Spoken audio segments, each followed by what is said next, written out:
तो चलिए दोस्तों, बिल्कुल छोटा सा डिस्कशन करना चाहूँगा। Easy to understand business wire and cable sector leader Polycab India के बारे में।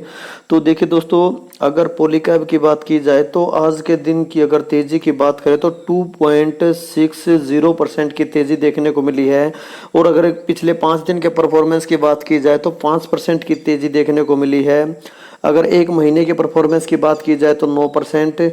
और अगर बात करें हम एक साल, तो एक साल में आप देख सकते हो पैसा डबल से भी ज़्यादा कंपनी ने कर दिया है एक साल में। और अगर बात की जाए इसके मैक्स रिटर्न्स की, ऑल टाइम रिटर्न्स आप कंपनी के देख सकते हो 700% के रिटर्न्स। और कंसिस्टेंसी देखिए आप चार्ट में, बिल्कुल कंसिस्टेंसी, कोई ज़्यादा करेक्शन नहीं, कोई ज़्यादा अप्स एंड डाउन्स नहीं, बिल्कुल 45 डिग्री पे चार्ट आपको दिखाई देगा। और लिस्टिंग की बात की जाए तो 18 अप्रैल 2019 से कंपनी बाजार में लिस्टेड है, यानी कह सकते हैं पूरे 4 साल कंपनी को हो चुके हैं। और 4 साल में कंपनी ने 700% के मल्टीबैगर रिटर्न्स अभी तक दिए हैं, तो काफ़ी मल्टीबैगर स्टॉक कहा जा सकता है। तो देखिए दोस्तों, अगर कंपनी के बिजनेस के बारे में थोड़ी सी बात हम करें तो वायर एंड केबल में 24% का मार्केट शेयर कंपनी इंजॉय करती है। अगर ब्रांड की बात की जाए तो अगर देखिए दोस्तों, केईआई की बात की जाए तो केईआई भी जो है वायर एंड केबल्स में ही डील करती है, लेकिन दोनों में थोड़ा सा फर्क है। ये कंपनी जो है हाउस होल्ड वायर में डील करती है, लेकिन केईआई की बात की जाए तो केईआई हैवी इलेक्ट्रिकल वायर में ज़्यादा डील करती है, उसका पोर्शन उसके पास थोड़ा सा ज़्यादा है। एफएमईजी का पोर्शन इस कंपनी के पास ज़्यादा है, और केईआई के पास जो एफएमईजी का पोर्शन है वो थोड़ा सा इससे कम है। तो अगर आप रखना चाहो पोर्टफोलियो में, दोनों को रख सकते हो, दोनों के बिजनेस सेम है वैसे तो, लेकिन थोड़ा सा फर्क है। वो हैवी इलेक्ट्रिकल वायर बनाती है, ये हैवी इलेक्ट्रिकल वायर नहीं बनाती, ये हाउस होल्ड वायर बनाती है। और उसी हाउस होल्ड वायर में 24% का मार्केट शेयर इस कंपनी के पास है। तो बिजनेस बिल्कुल इजी टू अंडरस्टैंड है दोस्तों, कोई इसमें ज़्यादा रॉकेट साइंस नहीं है। वायर की ज़रूरत हमें हर जगह पड़ती है, चाहे इंफ्रा में बात करो, चाहे सोलर में बात करो, चाहे ग्रीन एनर्जी कुछ भी है, सोलर ग्रीन एनर्जी एक ही बात है। तो कहीं भी आप देखोगे तो वायर की ज़रूरत हर जगह पड़ती है। तो देखिए दोस्तों, अगर मैं इसकी सेल्स ग्रोथ, प्रॉफिट ग्रोथ आपको दिखाऊं, देखिए दोस्तों, अगर बात करें सेल्स ग्रोथ की तो आप जो है वाई ऑन वाई बेसिस पे देख सकते हो, कहीं भी किसी भी प्रकार का कोई डिप नहीं है।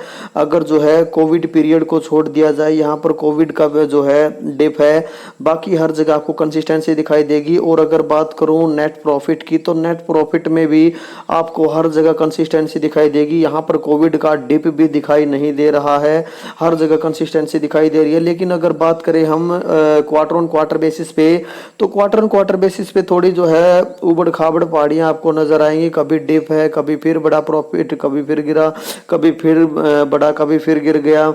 और अगर अगर बात करें सेल्स की, तो सेल्स में भी आपको इसी तरह उबड़ खाबड़ पहाड़ियां नजर आएंगी, कभी सेल्स बढ़ रही है, कभी घट रही है।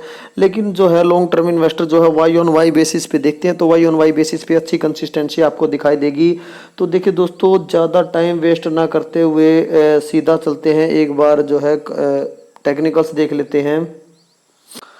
टेक्निकल से पहले मैं आपको दिखाना चाहूंगा दोस्तों, पॉलीकैब जो है बिल्कुल मोमेंटम स्टॉक बना हुआ है, बाय करने के मौके बहुत ही कम दिए हैं इन्वेस्टर्स को।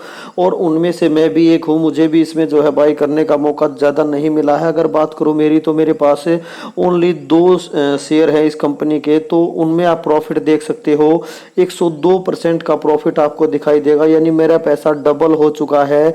लेकिन वेटेज कुछ खास नहीं है, इसलिए कोई खास जो है इम्पैक्ट नहीं पड़ा, पोर्टफोलियो लेवल पे कुछ खास देखने को नहीं मिला। लेकिन अगर आप बात करें तो बात पैसा डबल हो चुका है, लेकिन इस डबल का क्या फायदा है जब वेटेज ही नहीं है दोस्तों। इसीलिए जो है अच्छी कंपनी में अच्छी वेटेज अच्छे टाइम पे देना बहुत ही ज़्यादा जरूरी होता है। बहुत सारे रिटेल इन्वेस्टर क्या कर लेते हैं, जो है बिल्कुल एक कहें कि एक बिल्कुल जू बना लेते हैं, चिड़ियाघर बना लेते हैं पोर्टफोलियो का, बहुत सारे स्टॉक्स जो है ठूस लेते हैं और थोड़ी वेटेज जो है हर किसी स्टॉक में दे देते हैं। तो वो अपने रिस्क को तो चलो डिवाइड कर लेते हैं, रिस्क को तो मैनेज कर जाते हैं ओवर डाइवर्सिफाई करके, लेकिन जो है वेटेज नहीं दे पाते हैं, जिससे अगर 100%, 102%, 400, 500 % के रिटर्न्स भी आपको मिलते हैं, तो पोर्टफोलियो लेवल पे आपको कोई खास फायदा देखने को नहीं मिलता है। इसलिए जो है अच्छी कंपनी में अच्छी वेटेज अच्छे टाइम पे देनी बहुत ही ज़्यादा ज़रूरी होती है। तो ऐसी गलती ना करें, जो मेरे साथ हुआ है वो आपके साथ ना हो।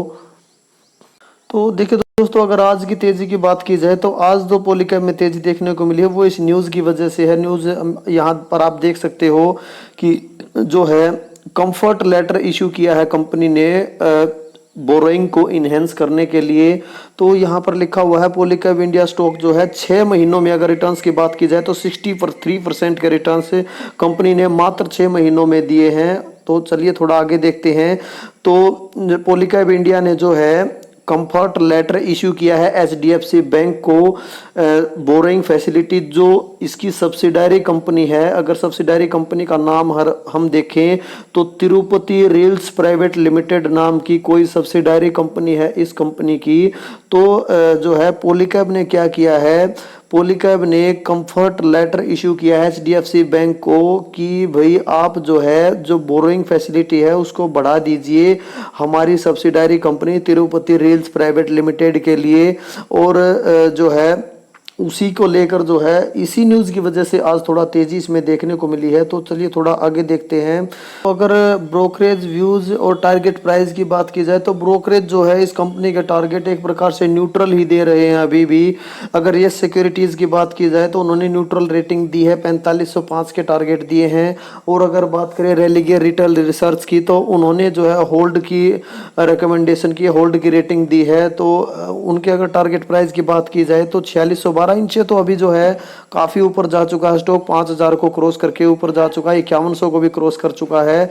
तो इनकी रेटिंग तो अभी भी न्यूट्रल ही है। बाकी हमें जो है किसी का टारगेट प्राइस नहीं देखना होता है, टारगेट इतने ज़्यादा मैटर नहीं करते हैं। और अगर शेयर होल्डिंग पैटर्न की बात की जाए तो 66% का जो है स्टेक जो है प्रमोटर के पास नजर आता है। और पब्लिक की बात की जाए तो 14.61 की बात कर सकते हो, इतने % का पब्लिक के पास है। और ये आप दोनों देख सकते हो 9.75 एंड 9.65, ये जो है DI एंड FI रिस्पेक्टिवली दोनों के पास है।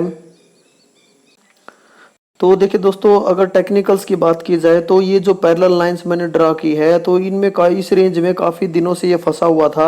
अगर बात की जाए आप यहाँ पर देख सकते हो, अगर मैं यहाँ से देखूँ तो अगस्त 2021 से लगाकर आप चल सकते हो। तो अगस्त 2021 से अगर मैं यहाँ पर देखता हूँ, यहाँ पर मैं चलो देख लेता हूँ इसको। तो अगस्त 2021 से अप्रैल जो है, अप्रैल 2023, 17 अप्रैल 2023, या मान के चलिए कि चलो अप्रैल मान लो, 31 मार्च लगा लो, मोटा मोटी आप मान के चलो। तो पूरे 2 साल आप मानकर चल सकते हो। तो 2 साल जो है इसी रेंज में फंसा हुआ था स्टॉक, 2 साल से इसी लेवल पे ट्रेड कर रहा था, इसी रेंज में फंसा हुआ था। और अब जाकर जो है ब्रेकआउट दिया है। अगर बात करें हम तो आप देख सकते हो यहाँ पर ब्रेकआउट के बाद काफ़ी ज़बरदस्त तेज़ी देखने को मिली है। तो इतनी ज़बरदस्त तेज़ी, देखिए दोस्तों, ऐसा नहीं है कि इसने इन्वेस्टमेंट के मौके नहीं दिए हैं, इन्वेस्टमेंट के बहुत सारे मौके इसने दिए हैं, काफ़ी मौके मिले हमें इन्वेस्टमेंट करने के। लेकिन देखिए दोस्तों, रिटर्न्स किसको मिल रहे हैं, रिटर्न्स उसको मिल रहे हैं जिसने इस लेवल पर एक्यूमुलेट किया था, जहाँ पर ये जो है ये जो पैरेलल लाइंस मैंने ड्रॉ कर रखी हैं, इस रेंज में जब तक फंसा हुआ था, जिसने भी जितना भी ज़्यादा मात्रा में एक्यूमुलेट किया था, जितनी भी ज़्यादा होल्डिंग्स अपनी ताकत बढ़ाई थी, उसको उतनी ज़्यादा अच्छी कंपाउंडिंग अब देखने को मिल रही होगी।